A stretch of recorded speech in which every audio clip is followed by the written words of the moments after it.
Hello everyone and happy National Science Week. My name is Len and today I'm going to show you an experiment you can try at home using the power of colour changing chemistry.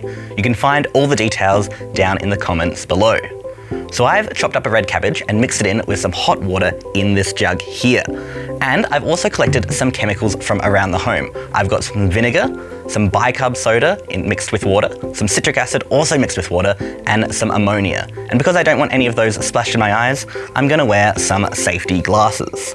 Now let's mix those chemicals with our red cabbage water. So starting with our vinegar, let's see what happens. It's turned a beautiful pink colour. Do we think our bicarb soda is going to do the same thing? No, it's turned a bit of a blue-green. Amazing. Our citric acid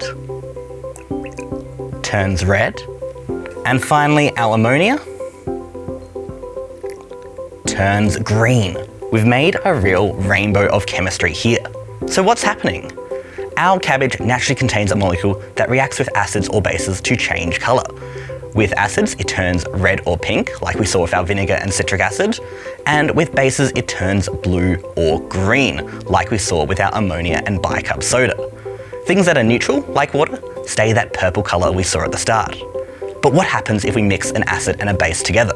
Let's give it a go. I'm going to grab my vinegar and bicarb soda and pour them together in this cup.